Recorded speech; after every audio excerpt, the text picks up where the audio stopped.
작가님 되게 독특한 거 아세요? 몰라요 그런 거. 예. 왜 자꾸 눈물을 흘리시는 거예요? 너무 감동받았어요?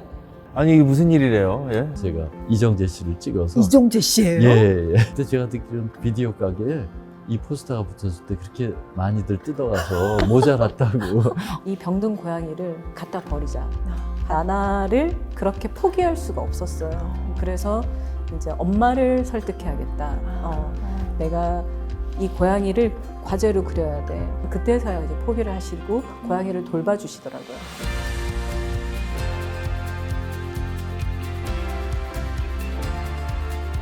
꿈나무 여러분 안녕하세요. 오늘은 저의 아주 특별한 여정을 여러분과 함께 나누고 싶어요. 바로 2024년 상반기 오유경TV 아티스트 토크 결산입니다. 여러분 한번 생각해 보세요. 우리가 사는 시대에 가장 필요한 것, 아니 가장 결핍되어 있는 것이 무엇일까요? 물질적 풍요? 그것은 어떻게 보면 과거의 숙제죠. 오히려 물질이 너무 넘쳐나서 우리 삶을 위협하는 독소가 되고 있어요. 우리에게는 우리 영혼을 채우는 무언가가 절실히 필요한데요. 그것이 바로 예술이라고 저는 생각합니다. 예술이 주는 충만함을 경험하면서 저는 깨달은 것이 있어요. 예술은 단순히 감상에서 그치는 것이 아니라 우리 삶을 변화시키는 아주 강력한 힘을 가지고 있다는 거죠.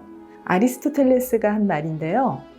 자신의 강점을 가지고 그 덕을 행할 때 나도 행복하고 또 사회도 가장 크게 공헌할 수 있다는 그런 말인데요. 25년 아나운서를 한 저에게는 바로 예술가를 인터뷰하는 게 가장 사회에도 공익이 되는 그런 일이라고 생각을 했어요. 사실 구독자를 모으기도 쉽지 않은 비인기 분야라서 유튜버로서 아티스트 토크를 선택한다는 게 쉬운 결정은 아니지만 어찌됐건 이웃에게 예술을 통해서 삶의 풍요를 전해야겠다는 그런 소명을 가지게 됐죠. 지난 상반기에 저를 기쁘게 했던 소식은 제가 인터뷰했던 작가님들의 전시가 성황리에 끝나면서 성공을 거뒀다는 뉴스였어요. 저는 점점 많은 분들이 이렇게 전시에 관심을 가지고 예술에 관심을 갖기 시작했구나 싶어요. 이게 바로 변화의 시작이라고 생각합니다. 올 상반기에 제가 인터뷰했던 작가님들은 구본창 작가님, 박신양 작가님, 이경미 작가님, 우종택 작가님, 허보리 작가님, 정직성 작가님, 강홍구 작가님, 그리고 권기수 작가님. 이분들을 통해서 우리는 예술의 본질, 예술가의 삶, 그리고 예술이 우리 삶을 어떻게 치유하고 풍요롭게 하는가에 대해서 배우고 알게 됐습니다. 꿈나무 여러분, 예술은 한가한 취미가 아니라 우리의 내면을 풍요롭게 해주는 필수적인 요소예요. 인간 고유의 본성입니다. 여러분의 메마른 영혼에 촉촉한 물을 주세요.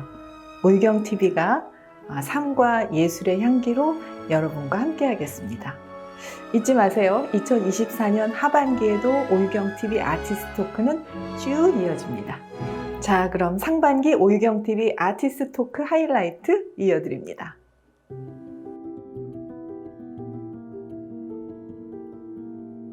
그때 러시아 유학을 친구들하고 얼렁뚱땅 가셨더라고요. 예, 얼렁뚱땅이죠. 네. 속으로는 그 생각이었죠. 우리가 지금 자본주의 시스템에 살다가 오늘부터 사회주의 체제로 바꾸자. 네. 이런 일이 어떻게 있을 수 있어요. 근데 하루아침에 그런 일이 벌어졌잖아요. 예, 그러면은 어떤 체제든지 사람들과 특히 예술가들은 그 체제에 순응하면서 적응하면서 또는 뭐 어떤 반응을 하면서 살아가는 건데 네. 저 안에서 예술가들은 무슨 생각을 할 거지? 그거 좀 보고 싶다. 그게 사실은 원래 목적이었었어요. 그 영향을 받은 것이 저는 작가님의 인생에 작가님의 기본 성향과 함께 굉장히 큰 영향으로 저는 느껴지는 게 러시아 문학이나 그런 데서 느껴지는 그런 게 작가님한테 너무 느껴지니까 진지함이나 무거움이나 기품이나 러시아다운 그런 어두움이나 그런 것 같습니다. 좋은 영향 많이 받았습니다. 러시아 유학 시절이 없었으면 그 뒤에 작품 세계가 시작이 됐을까 싶은 게 작가님은 그 전에 뭐 미술학원을 다닌다거나 그림을 그렸던 적이 진짜 없으신 거죠? 예, 없다고 써 있더라고요, 책에. 근데 그 계기가 결국은 이 책에 보면 제일 첫이 그렇게 시작하잖아요. 그리움 때문에 그림을 그렸다. 그 그리움은 사람에 대한 그리움이었고 그 사람은 러시아 사람에 대한 러시아 친구와 러시아 스승에 대한 그리움으로 시작을 하더라고요. 그게 원동력이 될 수 있었던 겁니까? 저도 어디서 그런 얘기를 별로 들어본 적이 없어서 네. 뭔가 그렇게 얘기하면 안 될 것 같은 생각을 한 번쯤은 했을 거잖아요. 한 번쯤 하셨나요? 예. 여기 그리워서 그림 그렸다고 해도 되는 거야? 뭔가 그런 생각을 해봤지만 아무리 생각해도 그건데 어떻게 다르게 얘기해요?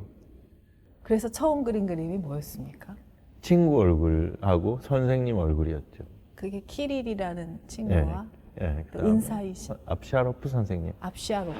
네네. 그렇게 해서 그림을 그리기 시작하고 5년이 후딱 그냥 지나갔다. 단숨에. 처음에는 어떻게 됐냐면 네. 이제 이게 안 마르잖아요. 네. 그림 그리려고 하는 이 열망하고 네. 그림이 마르는 속도하고 안 맞는 거예요.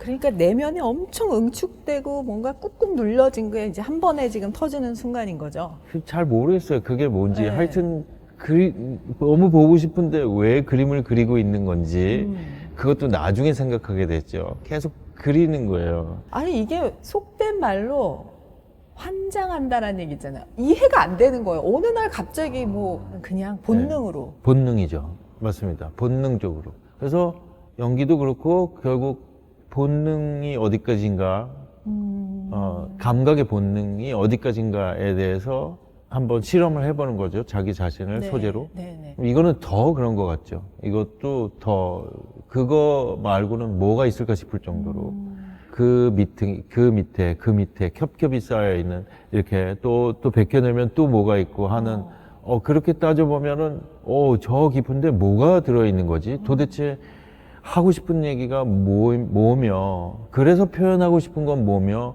그거에 대해서 스스로는 어떻게 생각하지? 이런 질문들이 한없이 밀려오죠. 의외로 작가님은 어떤 연기를 하시면서 본인을 이제 캐릭터로 봐는 거에 대한 굉장히 그런 갈증? 나는 나로 좀 사람들이 봐줬으면 좋겠는데 사람들하고 관계가 안 되는 것? 나로서 관계가 안 되는 거에 대한 갈증이 되게 오랫동안 있었고 그 또한 작가님이 이제 작품을 하는데 큰 원동력이었던 것 같거든요. 어떻게 보면 그렇죠. 예. 그러니까 러시아에서 공부를 할 때 저는 사람이었죠. 그쵸. 예. 참 사람다운 사람이었었어요. 예. 모르는 것도 많고 궁금한 것도 많고 그다음에 혼란스럽고 하지만 뭔지도 모르지만 뭔가를 알아가야 되겠다라는 의지와 열망만큼은 자신 있게 얘기할 수 있는 예. 사람스러운 상태에 있었죠. 근데 연기를 한국에 와서 열심히 하니까 뭔가 그 사람처럼 돼갔죠. 근데 그 사람이 누구냐 하면 그 영화 속에 나오는 사람이지 네. 나 스스로는 아니란 말이죠. 네. 그런데 제가 얼마나 연기를 열심히 했는지 다른 많은 사람들이 그 사람이 영화에 나오는 사람인 것처럼 너무 연기를 잘하신 거죠. 너무 열심히 했나 봐요. 예. 그게 너무 어떻게 보면 당연한 거죠. 네. 근데 제 스스로는 이게 뭐지? 예. 그 사람은 내가 노력해서 만든 연기를 했던 그 사람인 거는 알겠지만 나 자신은 아니다. 그래서 이 괴리감이 점점 쌓여가고 커져가는 거죠. 오랫동안. 예. 그러면 그 질문이 생기면 안 생기면 다행이고요. 그 다음에 조금 능수능란해서 아이 그런 거 뭐 그게 무슨 중요하겠어 이러면은 문제가 안 되는데 그게 스스로한테 문제가 되면 방법이 몇 가지밖에 없죠. 그 질문을 붙들고 늘어지든지 풀든지. 그래서 이제 그 시간을 쭉 보내셨는데 10년 정도 그렇게 들이파셨으면은 뭔가 좀 10년 전과는 뭔가 다른 네. 어떤 형체를 만나셨나요? 나에 대해서? 적어도 질문이 뭔지는 좀 분명해지는 것 같아요. 그러니까 도대체 이게 어디에 해당하는 무슨 문제지를 헷갈릴 때는요. 예.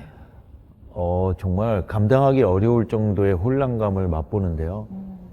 그래서 하나씩 나눠서 이 질문이 이 혼돈감은 무엇일까에 대해서 좀 붙들고 늘어지면 적어도 문제는 분명해지는 것 같아요. 처음으로 지금 박신양 본인의 이야기를 하는 자리가 펼쳐지는 건가요? 어쩌면은 그렇다고 볼 수 있겠죠. 네. 여기서 무슨 얘기 할 겁니까, 지금? 그쵸. 내가 출연하는 영화 얘기할 건가요? 네. 통쾌하신가요? 어떤 처음이죠. 배역 얘기를 안 한다는 게. 생소하고 신기하고 네. 재밌다? 근데 괜찮으세요? 어떤 네? 괜찮으세요? 네네네. 우시는 거 아시죠? 너무 감동받았어요? 아닙니다. 어찌된 일이세요? 아니에요. 네, 휴지 좀 드려야 될 것 같아요. 네. 아니 이게 무슨 일이래요? 예? 왜 갑자기?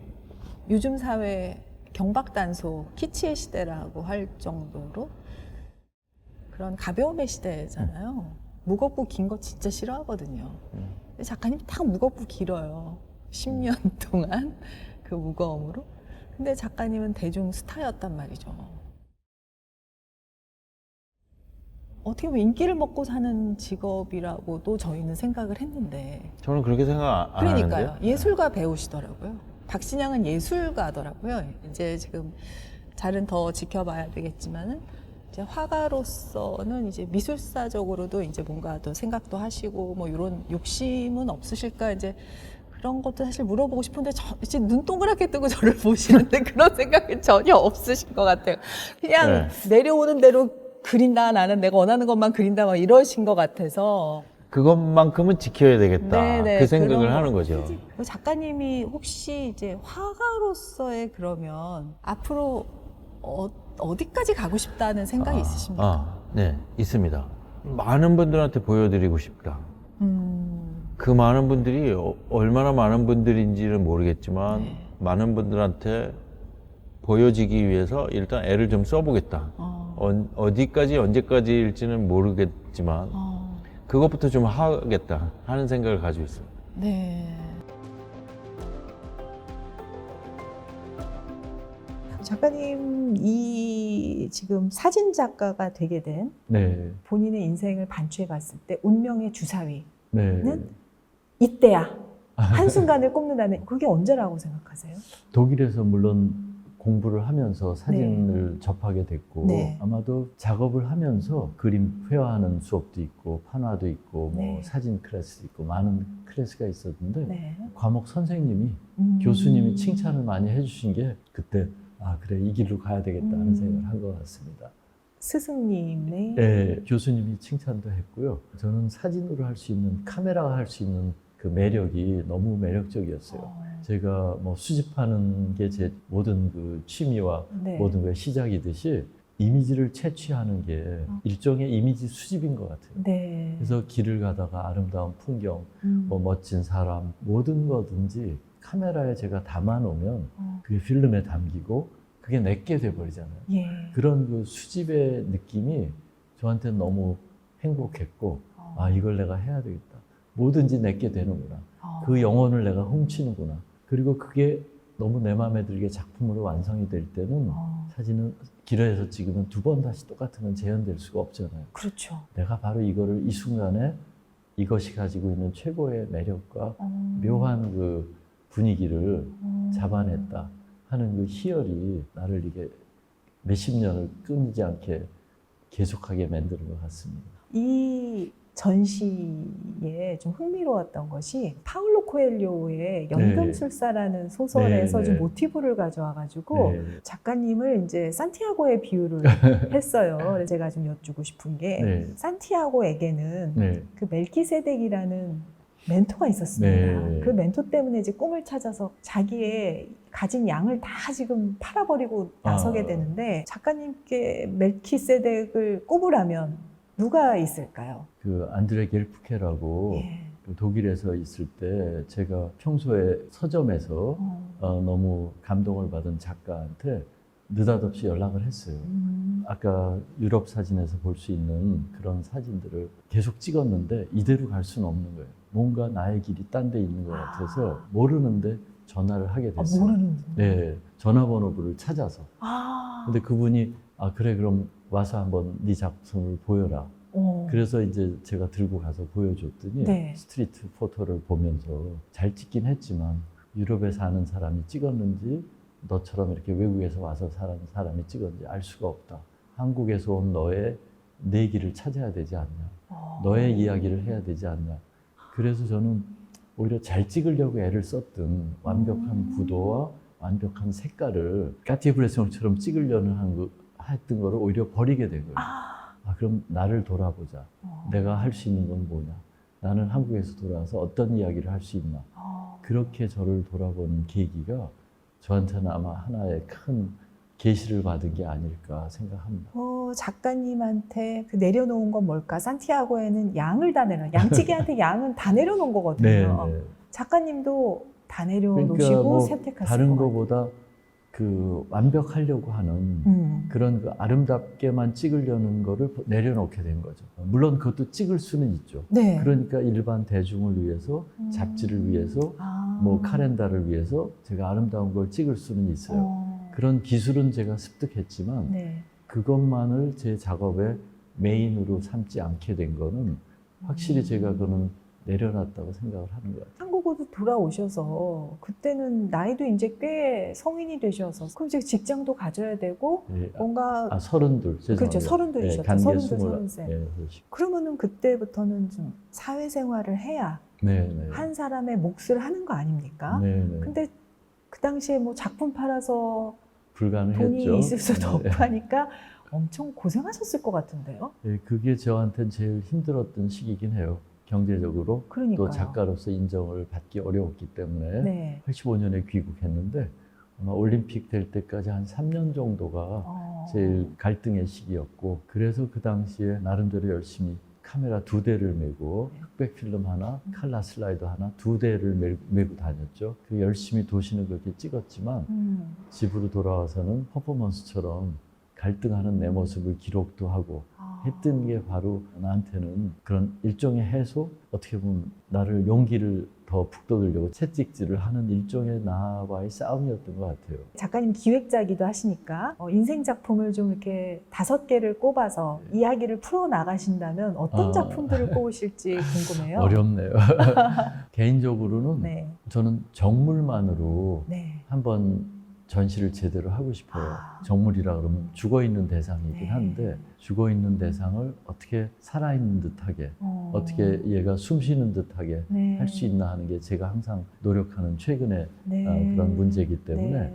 정물로 된 작업들만 5개를 모아서 딱 뭐 지금 손을 꼽을 수 없지만 네. 정물로 된 전시만 한번 하고 싶다 하는 생각을 하게 됐습니다. 작가님께서 생각하는 사진의 미학은 뭘까요? 이건 상상으로 할 수 있는 게 아니고 뭔가 있어야지 그렇죠. 찍으니까. 네, 그렇네요. 그러니까 상상을 찍지 못하네요. 네, 물론 뭐 만들고 뭔가 요새는 포토샵이니 뭐 콜라주도 많이 하고 네네. 하지만 제일 기본은 현실에 있는 거를 찍어서 그걸로 만들기 때문에 네.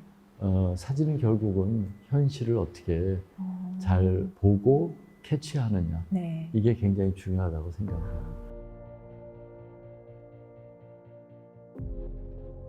저는 이쪽 작품을 너무 좋아합니다. 여기 미키네 집 시리즈인데 예.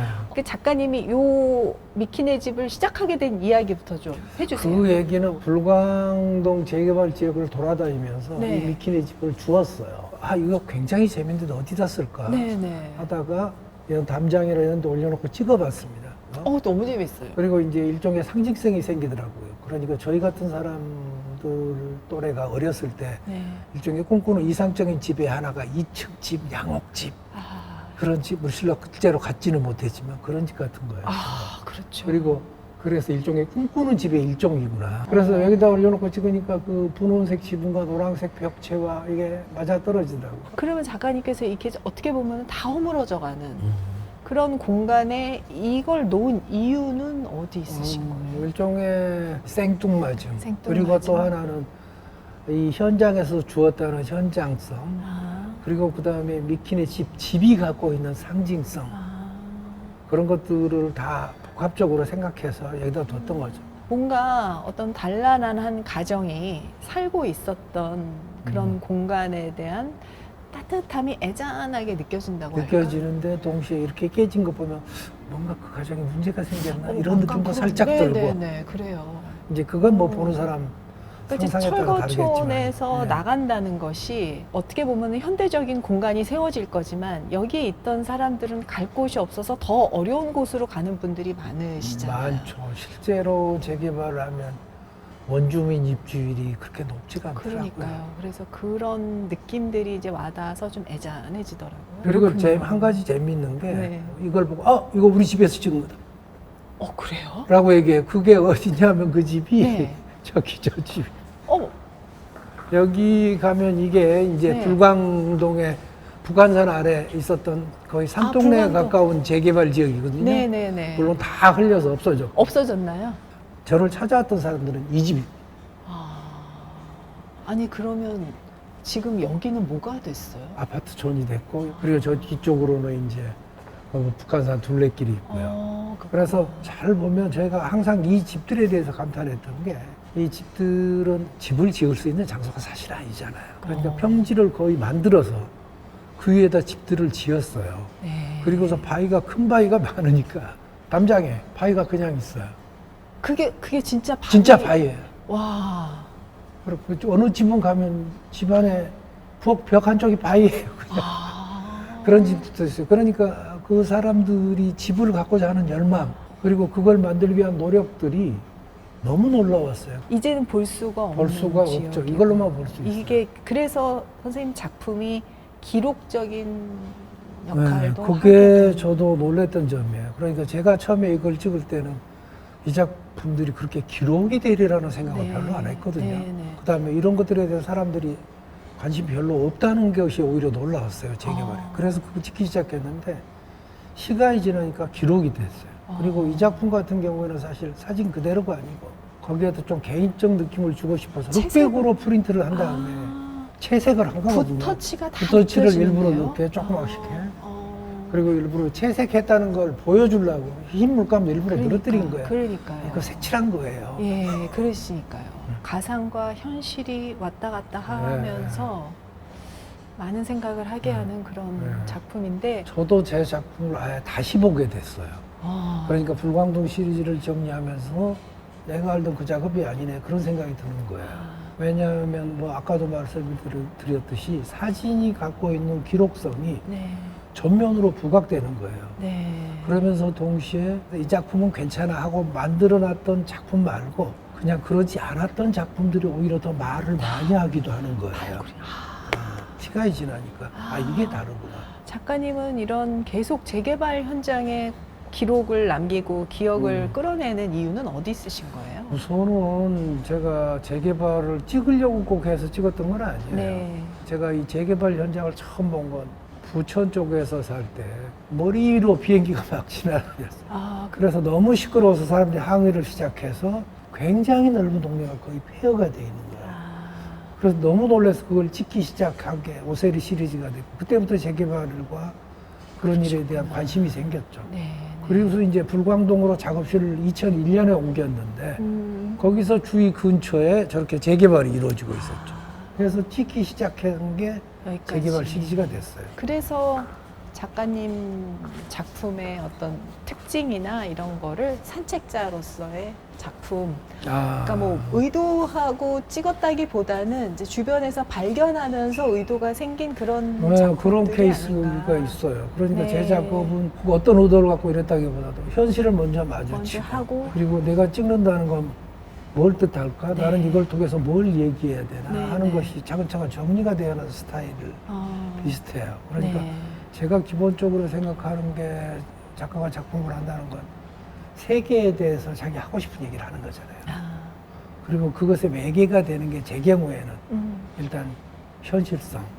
현실이 우리가 웬만한 상상보다 세다. 그리고 그 다음에 구체성. 구체적인 데서부터 할 얘기가 지속적으로 더 나오고 설득력도 있더라. 네. 거기서 시작한다라고 보시면 될 것 같아요. 작가님, 네. 저희 들어오자마자 예. 어마어마하게 거대한 작품이 지금 딱 걸려 있는데 네. 와, 이 작품이 이게 뭔가요? 뭔가 에너지가 엄청 느껴지는 느낌이에요. 우리가 이제 그 산수화라고 하면 시각적이지 않습니까? 네. 그러니까 나무가 있고 물이 있고 돌이 있고 하는데 그 산수화 속에는 사실은 보이지 않는 것들이 존재하죠. 숲의 기운이라든지 또는 그 숲의 향이라든지 네. 이런 것들이 한때 어울려서 이제 산을 이루고 있는 건데 그래서 저는 시각적인 것보다 시각적이지 않는 걸 가지고 한번 산수화적인 개념으로 표현해 봤어요. 모양은 산의 모양은 아니지만 충분히 그런 어떤 산의 기운들이 들어가 있게끔 작업을 했습니다. 그러면 이 작품은 작가님이 작업하시는 공간, 그 산 네. 속에 네. 기운을 그려낸 네. 작품이라고 보면 되고. 네, 맞습니다. 이제 네. 그것이 이제 어떻게 그러면 여기에 그 기운이 전달이 되느냐. 네. 제가 그 기운을 몸으로 받아들이고 익히는 거죠. 그래서 그것이 제가 갖고 있는 기운과 만나서 배태되어지고 이것이 어떤 자연의 몸짓에 의해서 흔적으로 남는 어떤 그런 작업을 한다고 보시면 될 것 같아요. 어찌 보면 네. 자연의 기운에 제 몸을 통해서 하는 거지 저의 어떤 그 인간의 어떤 시각에서 뭔가 그림을 만들고 다듬는 어떤 이런 과정이 아니라 몸을 자연의 기운에 맡겨서 나오는 어떤 우와. 작품이다 이렇게 보시면 되겠습니다. 그 보이지 않는 본질, 네. 그거를 몸으로 느끼면서 몸으로 네. 표현해낸 네. 그런 작품이라고 할 수 있는데 네. 여기서는 요 정도까지만 설명을 하고 네, 네. 일단 다음 작품으로 네. 가시죠. 네. 이 작품은요, 작가님, 네. 일단은 이제 기운이니까 네. 설명을 듣지 않고 제가 네. 기운으로 얘기를 해볼게요. 네. 네. 앞에서 본 그 작품이 엄청나게 강한 어떤 기운과 생동감이라면 이건 뭔가 부드러운 기운이 느껴지는 것 같아요. 아니 그림을 네. 보고 말씀하시는 게 너무 정확하세요. 정말이요? 예. 제가 그동안 산에서 산의 기운을 가지고 작업을 좀 했었다면 네. 이 그림은 제가 작년에 이제 조그만 작업실을 제주도 바다 옆에다가 나 어떡해. 작업실을 갖게 됐어요. 그래서 아무래도 물의 기운. 그러니까 저 예. 물의 기운을 느꼈거든요. 아, 그거를 그랬어요? 말하려다가 그것까지 말하면 좀 너무 그런 것 같아서 네. 물의 맞습니다. 기운을 느꼈어요. 예. 진짜로. 예. 근데 이제 어느 날이었어요. 바다를 갔는데 저녁 때 늘 산책을 해요. 하루도 안 빼놓고. 그날 네네. 좀 파도가 좀 셌어요. 어. 그래서 조금 더 바다를 파도를 더 가까이서 보고 싶어가지고 네. 방파제를 나갔었는데 네. 월파가 치는데 한 3m, 4m를 치는 거예요. 네네네. 그런데 그게 너무도 무서울 정도로 굉장하더라고요. 그렇죠, 그래서 제주도. 야, 그런 어떤 뭐 물에 대해서는 생각해 보지 않았었는데 그런 기운이 이건 어떻게 표현이 안 되더라고요. 그래서 그거를 이제 몸으로 이제 또 체득하고 하면서 이제 그 장면을 제가 표현하는 거예요. 그게 어떻게 보면 이 그림에서는 물의 기운이 있다 보니까 조금 위에 있는 작품보다 훨씬 부드럽고 어떤 물의 느낌이 나겠죠. 와, 이게 작가님, 이건 바위 아닙니까? 이 돌은 이제 양양돌이에요. 제가 몸으로 표현하는 부분과 그 영역을 제가 표현할 수 없는 어떤 부분들이 있을 거 아니에요. 그것들은 제가 직접 이런 걸 갖다가 그런 것들을 표현하고 있고요. 제가 정선의 인왕제색도 그림을 상당히 좋아해요. 정선이라고 하는 작가를 제가 참 좋아하는데 네. 정선의 인왕제색도가 사실 굉장한 명작이잖아요. 그렇죠. 예. 근데 그렇다고 해서 그 인왕제색도를 보고 인왕산을 알겠어요? 아니잖아요. 그렇죠. 그러니까 결국에 우리가 산수화라고 하는 것들이 그게 결국엔 이미지고 재현이잖아요. 그래서 그것이 얼마나 그럼 사람들한테 감동을 줄까? 실제 하는 것만큼 감동을 주는 좀 그렇지 생각하죠. 그러니까 자연의 시각에서 봤을 때 얼마나 보잘것없어요. 그게. 네. 그걸 내가 그려서 이런 감동을 줄 수 있을까? 좀 자신 없거든요. 그래서 그냥 갖다 놓음으로 인해서 그 자연의 그 위대함과 그 거대함을 실제로 보고 느끼자. 그래서 제가 이거를 전시장으로 가져오는 작업을 그래서 하고 있습니다. 작가님이 이제 고양이 작가로 불리시잖아요. 네. 고양이가 뭘 의미하는 건지 그게 참 궁금했어요. 저의 이제 작가적인 시작이라고 볼 수 있을 것 같아요. 왜냐면 네. 어쨌든 그 그림들 때문에 제가 이제 갤러리로 데뷔를 하게 됐으니까. 네. 당시에는 고양이가 이제 쓰레기를 뜯는 거리의 공해로 많이 기사도 되고, 기존의 이제 편견들도 배신의 아이콘, 그렇구나. 공해의 아이콘. 그렇지만 남들한텐 그럴지라도 작가님한테만큼은 네, 위로를 주는 너무 네네. 여린 생명이었던 거죠. 그렇죠. 저는 이제 가족들을 이제 제가 어린 나이에 부양해야 하니까 네. 그 책임을 다하기에는 제가 너무 이제 어린 나이였고 힘들다 보니 오히려 자기만 위하는 것 같은 그 고양이가 내 품에 와서 안길 때 예. 오히려 이제 저는 그게 위로가 됐었어요. 아, 적당한 거리감과 예. 그리고 저 자신만으로 아름답고 고고한 게 저한테 위로가 되더라고요. 그렇군요. 다음 시리즈는 이제 풍선 시리즈가 나오잖아요. 네네. 어떻게 이렇게 다른 면모가 작가님한테 있었구나. 네네네. 이런 생각을 했는데 이 작품은 어떻게 탄생하게 된 작품인가요? 네, 저희 친정 아버지께서 네. 풍선을 실제로 파셨어요. 근데 저희 아버지는 동화 같은 이야기인데요. 풍선을 아니요, 저희 아버지가 그렇게 동화 같은 분은 아니고 네. 저희 아버지는 이제 이 알코올홀릭이셨고 그리고 이제 조울증이 심하셨던 분이셨어요. 지금 돌이켜서 생각을 해보면. 그래서 오랫동안 일을 한 적이 거의 없어요. 그렇지만 그 아버지께서 다루었던 소재가 주로 어떤 거였냐면 풍선 장사를 하시면서도 이제 아동용 왕구도 같이 취급을 하셨었고 그래서 이제 아버지께서 이제 다루셨던 소재들이 어떻게 보면 굉장히 그 대중적인 소재였잖아요. 그렇네요. 네, 그러니까 미국적인 팝아트라는 게 사실 센세이션을 일으켰던 게 비슷하거든요. 거대한 아트에 굉장히 무가치해 보이는 일상의 소재들을 크게 화면으로 끌어오고 네. 그러면서 이제 이 팝아트라는 게 미국적인 풍요로움을 상징하는 어떤 요소로 이제 크게 세상에 이름을 알리게 된 거죠. 네. 제 입장에서 보면 저희 아버지가 취급하셨던 그런 왕구라던가 혹은 저런 풍선의 소재 이런 것들이 이제 저한테는 되게 이제 생활과 관련되어 있었던 이제 일상적인 소재였지만 나아가 보자면 이제 굉장히 팝아트적인 아이들한테는 꿈을 그쵸 그쵸 상징하는 건데 네. 하는 아저씨의 삶에서 딸은 그쵸 그것이 꼭 꿈으로만 보이지는 않은 그렇죠. 어떤 생계의 네. 어떤 것이니까 네네. 똑같은 풍선을 가지고 두 가지의 정말 상반된 그렇죠. 시각이 존재하네요. 네, 그리고 이제 아버지가 파시는 풍선은 이제 문제가 없는 빵빵한 풍선이지만 네. 이제 저희 집에 돌아온 아이들은 항상 네. 좀 바람이 빠지거나 문제가 있었던 그러니까 저희는 그런 이면들을 많이 보고 자랐는데 아버지께서는 또 이제 심근경색으로 제가 21살 때 돌아가셨거든요. 그러니까 제 입장에서는 아버지의 인생이 되게 풍선 같다라는 생각을 많이 하게 된 거예요. 그 아버지의 소재였던 풍선을 제가 이제 미국에 가서 청년이 돼서 그 풍선을 재발견한 거죠. 그 이국의 이제 본진에 와서 풍선을 다시 보니 인생이 참 아이러니하다라는 생각과 그 반짝이고 이제 화려한 그 풍선이 우리가 속이 비고 텅 빈 것들을 알면서도 화려한 겉면에 혹해서 우리는 그걸 보면 기분도 좋고 아이들은 그걸 갖고 싶어 하잖아요. 네.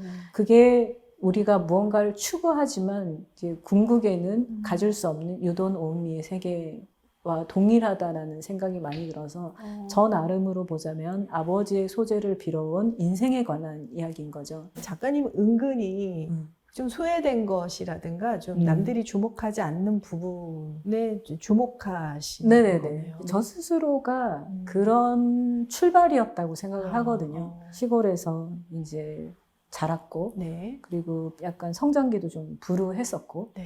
그리고 서울에 왔을 때도 이제 여러모로 이제 출발이 달랐기 때문에 이 큰 도시에 적응하는 게 저한테 좀 어려움이 있었었거든요. 네. 그래서 계속 세계가 나를 밀어내는 것 같은 느낌을 많이 느꼈는데, 그게 저희가 이제 그 보도블록 사이에 민들레가 한 송이 피면 굉장히 감동을 느끼잖아요. 근데 저 역시 그 법구경에 나오는 풀잎 하나도 저 자신을 위한다라는 말처럼 내가 이 세상에 어떤 형태로든 떨어졌지만 나 나름 최선을 다해서 살아야 하는 발견들을 소외됐지만 성실하게 살아가는 산 속에 아무도 보지 않지만 꽃을 피우는 어떤 그 야생화처럼 그런 삶의 태도를 가지는 게 이제 저한테는 되게 중요한 일이었죠. 작가님의 스펙트럼이 네. 굉장히 넓고 네. 그런 작가님의 결론은 인생은 오류이고 인생은 허망할지라도 사랑하자, 네네. 소중하다, 뭐 네. 이렇게 결론 나는 그쵸. 느낌이네요. 네. 저희가 살아가는 매 순간은 그렇게 살 수가 없잖아요. 그렇죠. 우리가 죽을 걸 알면서도 왜 누군가를 사랑하고 이세를 낳고 무언가를 생산하고 부를 추구하고 사회적인 그 명예를 원하겠느냐를 생각을 해보면 네. 결국 이 매 순간순간은 최선을 다해서 살아갈 필요가 있는 거잖아요. 우리가 끝날 거라는 결론을 알지만 그리고 우리가 끝날 거라는 결론을 알지만 열심히 살아왔던 이미 살았던 사람들의 선조들의 이제 역사들을 저희들이 또 유물로 보고 있으니까 결국엔 나도 그런 유물을 남길 거라는 그 당연한 결론을 얻게 되잖아요. 네. 그럼 최선을 다해서 나는 분리수거가 돼서 버려질 수도 있겠지만 그래도 나는 최선을 다해서 무언가 좀 더 나은 무언가를 위한 몸짓들을 이제 남겨야 되지 않을까라는 생각들을 하게 되는 것 같아요. 작가님 이 두꺼운 책 가운데서도 연립주택이 차지하는 부분이 제일 두껍더라고요. 이 작품 연립주택 작품에 대해서 좀 설명을 해주세요. 제가 주로 이사를 다녔던 곳이 이제 네. 봉천동 달동네에서부터 이제 월세를 시작을 했는데 학교 근처에서 예, 살으셔야 예, 됐으니까 그리고 이제 그 신념도 있었고 신념이라면 그 계급 격차에 대한 문제의식 학교 다닐 때 되게 좀 강하게 있었고 그 당시 43번의 이사 엄마로서의 어떤 좌절감 뭐 이런 것들이 투영된 그런 강렬한 그림일 수도 있지만 한편으로는 전면 회화 그 모노크롬 회화에 대한 언급이기도 하고 네. 또 기하학적 추상에 대한 언급이기도 한 네, 여러 네. 중층적인 레이어를 개념적인 레이어를 갖게 하기 위해서 되게 노력을 했던 것 같아요. 저는 그 작업이 되게 저를 처음에 이제 그 일으켜 세워준 그런 좋은 고마운 작업이기도 했지만 네, 네. 막판에는 너무 주문 제작의 압력에 이렇게 좀 적응하지 못해서 너무 그 가정생활도 너무 불행하고 힘든데 이거 유일하게 이제 사회로 얘기할 수 있는 통로가 이거밖에 없는데 이거가 막 이제 1m, 1m에 집 9채 넣으세요. 이런 식의 그 주문이 이렇게 밀려드니까 너무 견디기가 힘들어서 빨리 이것을 이제 접고 그 다음 푸른 기계로 넘어갔어요. 근데 그때 또 이제 지금 생각해보면 그래도 그 연립주택 덕분에 큰애 둘째 아기 때 정말 돈 많이 들고 되게 아기 처음에 그 낳을 때도 너무 힘들고 그랬는데 그 시기를 잘 건너간 그 고마운 시리즈에 대해서 미술시장이라는 걸 처음 경험했기 때문에 그거에 관해서 어리고 해서 어떻게 해야 되는지 되게 갈피를 잡지 못했던 것 같아요. 물 들어올 때 노져야 돼 막 이러면서 할 수도 있었는데 근데 그 뒤에 갑자기 푸른색으로 180도 변해서 이 또한 뭔가 반항과 반발과 막 이런 게 느껴지는 거예요. 작가님 설명은 하나도 듣지 않았지만 그런 부분이 분명히 있었던 거죠. 푸른 기계 시리즈가 있으실 텐데. 이제 기계를 그렸는데 근데 그때만 해도 계속 비슷하게 좀 관념적으로 우라가 좀 있었던 것 같고요. 그렇지만 어쨌든 제가 속한 그런 계급 저희 가족이 속한 계급의 특성에 대해서 좀 더 반영이 된 그런 그림을 그리고 싶다는 이제 욕구는 있었는데 제가 재혼한 남편이 엔진 정비를 하는 그 정비사예요. 그래서 정말 기계를 손으로 정말 만지는 사람을 굉장히 가까이에서 지켜보다 보니 기계 시리즈로 넘어가면서는 굉장히 저희 남편의 공간에 관한 훨씬 더 좀 구체적인 그런 이야기가 담기면서 시리즈가 굉장히 이제 변모하게 되는 측면이 그러면 있습니다. 그 공사장 추상에서 기계로 넘어가는 그 시점에 새로운 어떻게 보면 반려자를 만나신 그 시점이군요. 그게 굉장히 큰 영향을 줬고요. 인간의 장부를 의사가 이제 고치듯이 소리를 듣고 엔진의 문제를 판단하고 그걸 고치고 하는 그 사람의 작업 프로세스를 보면서 굉장히 큰 인상을 받았고 그거를 그린 것이 그 약간 흐르는 식의 그런 터치로 이루어진 기계 시리즈가 저희 남편의 공업사에서 그 엔진을 수리하는 광경들을 그린 작품들입니다. 그래서 그런 식의 세계관이나 태도의 변화 같은 것이 되게 그림에 강력하게 영향을 미치는 것 같아요. 제가 그림이 변모한 시기를 좀 보시면 뭐 이사를 했거나 아니면 뭐 아기를 낳았거나 아니면 반려자를 만났거나 뭔가 그런 식의 저의 삶의 면면이 되게 변화하는 시기에 맞춰서 되게 그림이 많이 변하고 있고 제 개인사와 굉장히 밀접하게 붙어 있는 것 같아요. 근데 그렇다고 해서 제 개인사를 그대로 드러내고 싶은 게 아니라 형식적인 완성도를 갖춘 압축적으로 저의 삶을 그냥 드러낼 수 있는 형태, 뭐 형식 그런 것들을 되게 고민을 하면서 그리고 있고 그거는 지금까지 관심사가 계속 이어지고 있는 것 같습니다. 사실 작가님 하면은 제주도의 생명력 넘치는 그런 꽃 그림, 식물 추상 이게 제일 먼저 생각이 나는데 오늘 전시에서는 그 꽃 그림은 하나도 없어요.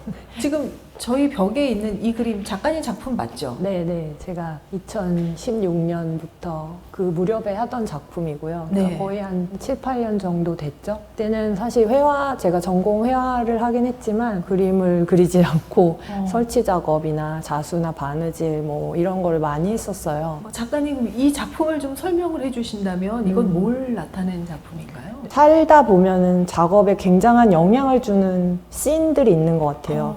예를 들면 뭐 마트에 가서 고기를 사려고 이렇게 고기들이 쫙 있는 걸 봤는데 거기서 어떤 게 더 좋나, 예를 들어 체크살을 산다고 생각하면 어떤 마블링이 더 고운가, 네, 그걸 보게 되잖아요. 그쵸, 이게 그쵸. 난가 이게 난가. 근데 너무 그 마블링이 너무 예쁘고 아름다운 거예요. 그래서 제가 마치 이게 한 폭의 추상화 같다는 느낌이 들었어요. 와, 고기 마블링이 추상화로 보인다고요? 네, 그 고기가 썰려진 그 모습을 보고 아니 이거는 지금 그토록 유행하는 단색화가 아닌가? 라는 생각이 너무 들어서 그때 완전 그림에 푹 빠져 있으니까 네. 모든 게 그렇게 보이셨겠지만 네, 그래서 이제 그 아이디어를 시작으로 그 고기를 사와가지고 스캔을 해봤어요. 집에 있는 프린터에 있는 스캔 기능 거기다 스캔을 해보니까 어떻게 보면 이런 형상이 나오기 시작한 거죠. 그래서 그거를 또 기점으로 제가 무기를 공부해서 밀리터리 덕후가 됐던 것처럼 이제는 고기에 빠지기 시작했던 거예요.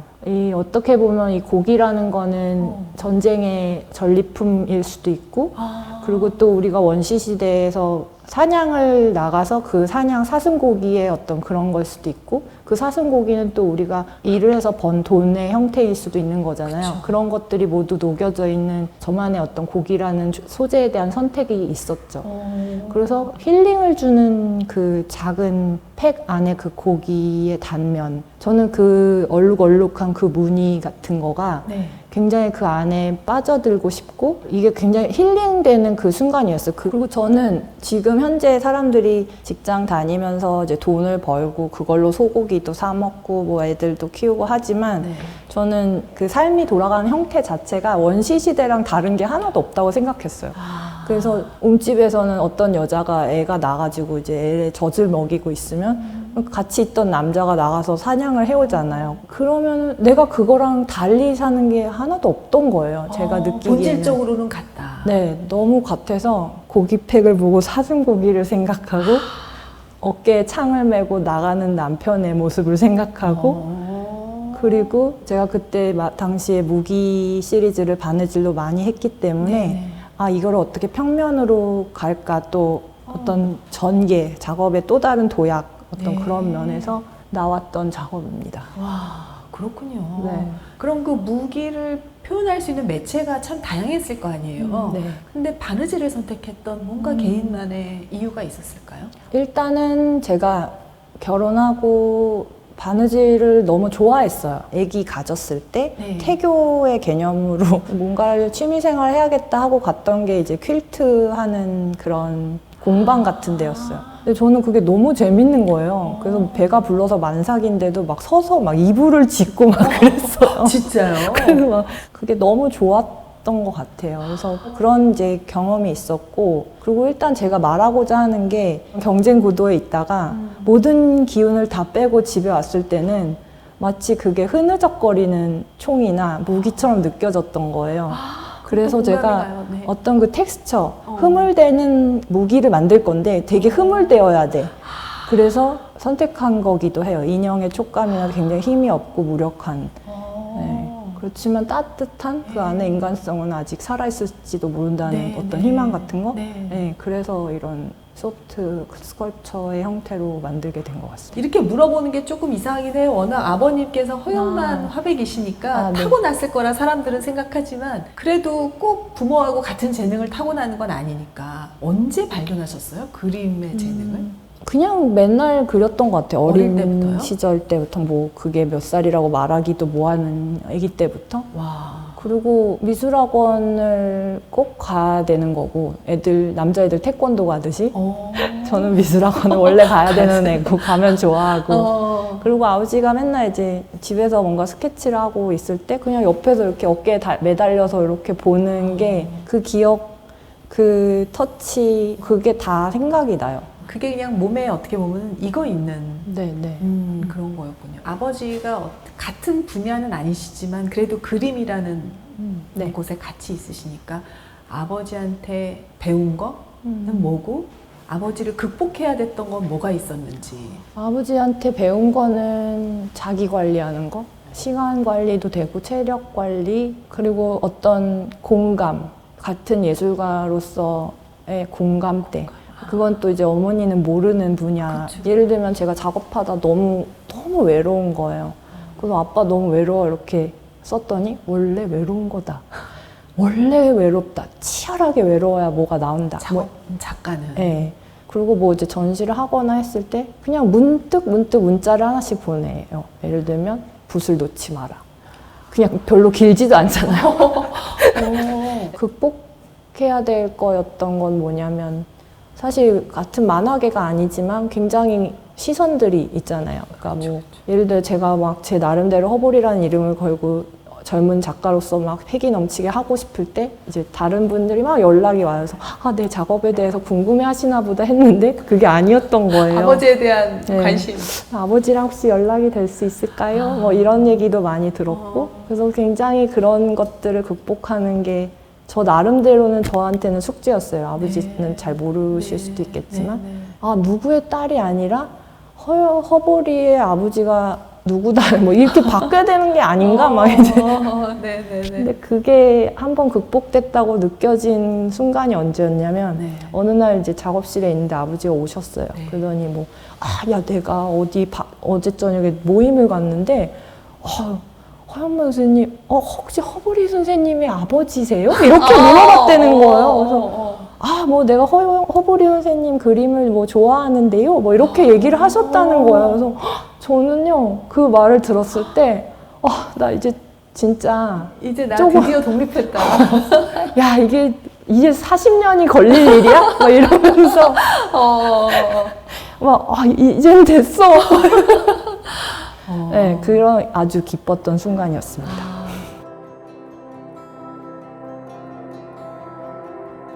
둥글이 얘기하시면서 둥글게 살아라. 근데 나는 뭐가 낫다. 뭐 이렇게 얘기하셨단 말이에요. 근데 뭐가 낫다.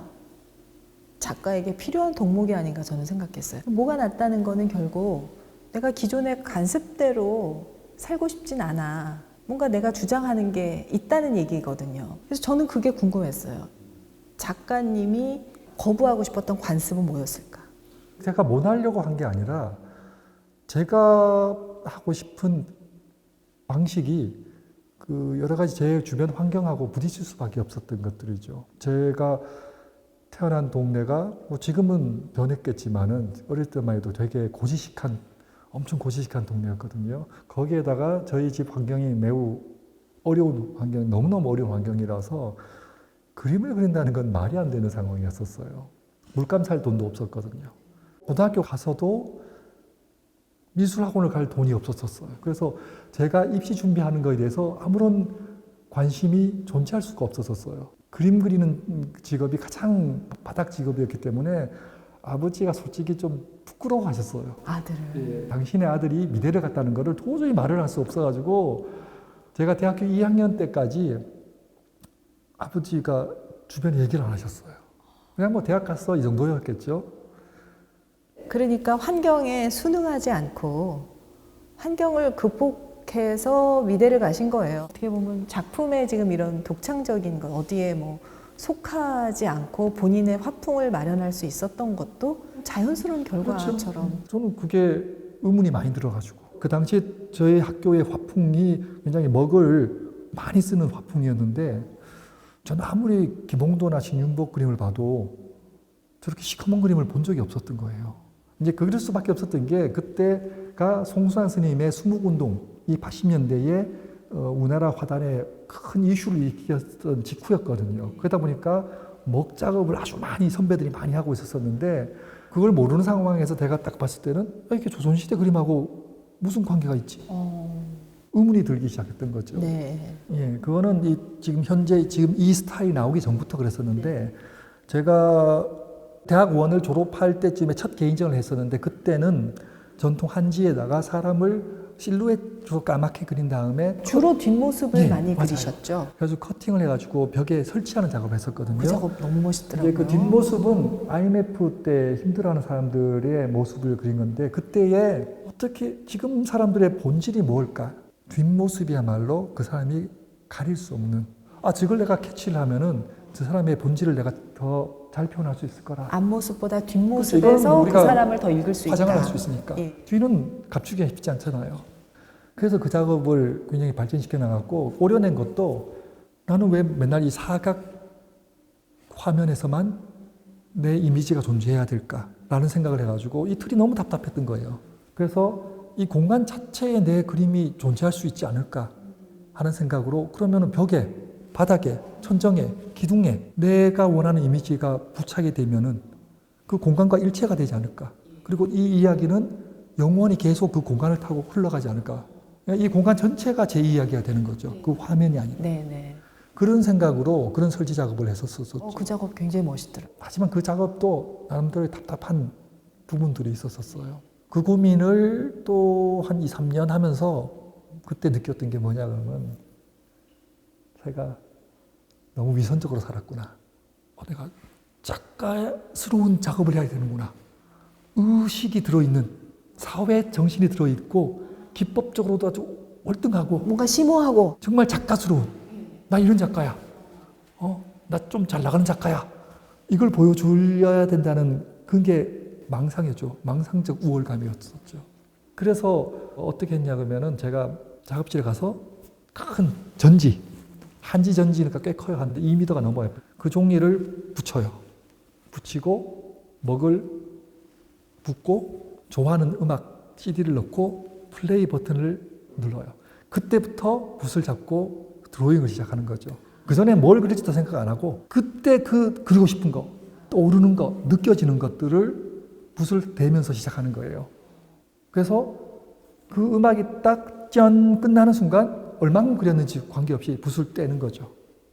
그게 그날의 작업이에요. 그 느낌이 머리로 가서 재해석하기 전에 바로 손으로 나와서 그 짧은 시간에 그 큰 화면을 채울 수 있도록 그거를 한 2, 3년 동안 진행했었어요. 2, 3년이나 하셨다고요? 그 거친 막 먹물 튀기고 흘러내리고 막 그 부분을 잘라냈더니만은 얘가 있었던 거예요. 그렇게 의도적으로 제가 만든 디자인이 아니라 거친 드로잉 속에 얘가 들어있었던 거죠. 작가님 같은 경우에 30년 이상 이제 그림을 그려오셨고 그러면 어떤 내가 생각하는 예술이란 뭐다? 라는 혹시 정의가 있으세요? 그냥 삶 자체인 것 같아요. 삶 자체가. 예. 저는 미술이 이 화가 뭐 작가라는 게 특이한 거라고 생각하지 않아요. 세상에 있는 수많은 직업 중에 하나인 거고 제가 먹고 살기 위해서 하는 거고 저는 무슨 혁명가도 아니고 여러분 예술을 느끼세요 뭐 이런 게 아니거든요. 제가 먹고 살기 위해서 하는 거예요. 또 저 좋으라고 하는 거고. 근데 운이 좋게 저 좋으라고 하는 게 저걸 먹여 살리기까지 하니까 운이 좋을 뿐이지 예술의 어떤 우리한테 주어진 사명이 있는 건 아니라고 생각해요. 근데 지금까지 50이 넘도록 그림 그리는 게 거기에 제일 부합했을 뿐이고 그게 저희 직업이 된 거고 저희 삶을 최대한 제 언어로서 보여드리는 네, 거죠. 언어로 표현을. 작가님이 이렇게 해주셔서 권기수 작가님이 저에게도 굉장히 의미 있는 분이 되신 것 같습니다. 꿈나무 여러분 좋아요, 좋아요, 구독, 알림 설정 부탁드려요. 꼭 부탁드려요.